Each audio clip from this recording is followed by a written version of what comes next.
ऐसा लग रहा था कि जो सदन आगामी आने वाला है वो काफ़ी विस्फोटक और तीखे तेवरों से भरा रहेगा, क्या कहना होगा इस पर?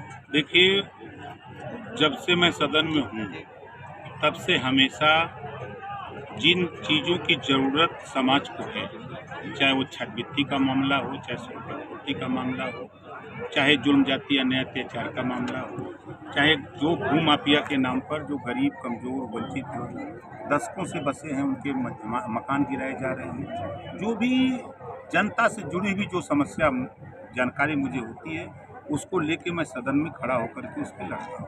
आपने अभी अपने स्टेटमेंट में कहा था सर कि ये मकान गिराने को लेकर मैंने कहा कि गरीबों पर जुल्म हो रहा है, तो क्या भ्रष्टाचार पर और ज्यादती जो नौकरशाही कर रही है उस पर आपने दो टूक जवाब उनसे नहीं लिया? नहीं, देखिए, कानून बना है भू माफियाओं के खिलाफ कार्रवाई करने का।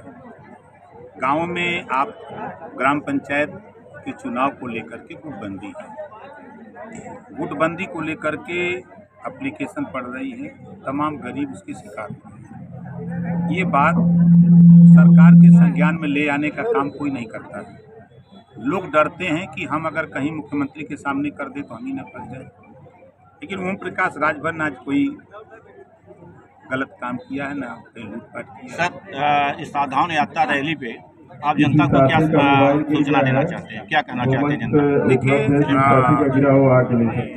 जनता को हमारी आपकी तरफ से संदेश है कि अपने एक समान अनिवार्य फ्री शिक्षा के लिए लड़े। जो इनके बच्चे हैं उनको रोजगार के लिए देश में रोजगार परक शिक्षा, मोबाइल बनाना, मोटरसाइकिल बनाना, पंखा बनाना, लैपटॉप बनाना, टीवी बनाना, 100 विषय बने और कक्षा 4 से एक विषय सभी बच्चों को पढ़ना अनिवार्य है।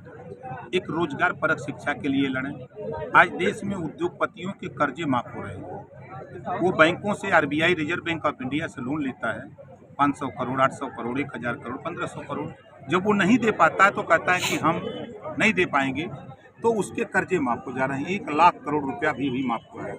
तो जब अमीरों के कर्जे माफ हो सकते हैं तो देश प्रदेश में जो गरीब कमजोर बिजली का बिल नहीं दे पा रहे हैं तो घरेलू बिजली का बिल क्यों नहीं माफ हो सकता?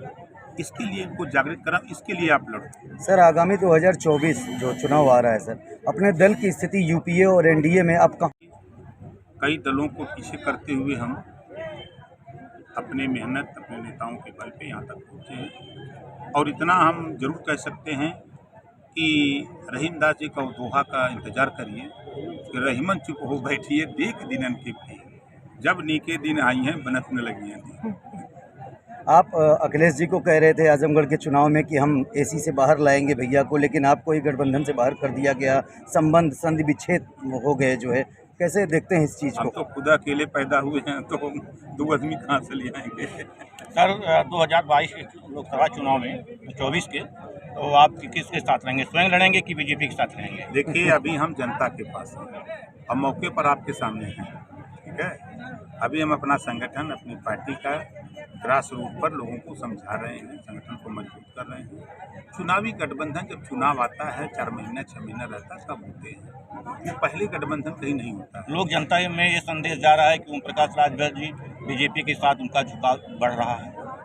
विधानसभा के चुनाव में जब मैं अखिलेश जी के साथ था तब भी लोग यही कहते थे कि कल आप लोगों के भी चैनल पर मैं देखता था, कल चले जाएंगे, परसों चले जाएंगे, नरसों चले जाएंगे।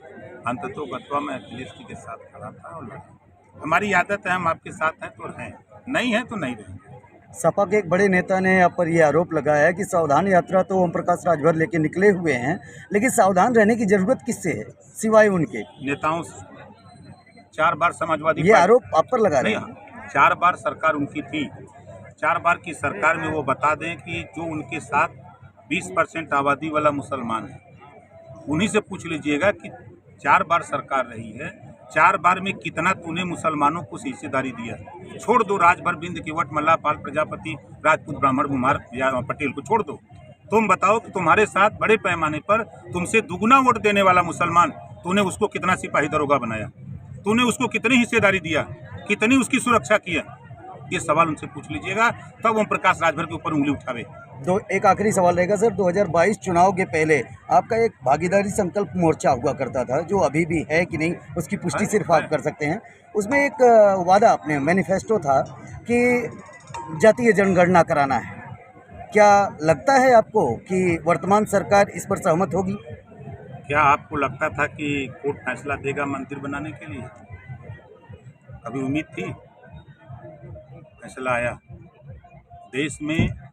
वो जब मैंने देखा कि अकबर बिरबल की कहानी में पढ़ता हूँ कभी कभी, तो वो ऊपर टांग के नीचे डेबरी जला के खिचड़ी बना सकता है। सब्सक्राइब करें जौनपुर टाइम न्यूज़ को और बेल आइकन को क्लिक करें ताकि हर अपडेट मिलती रहे आप सबको।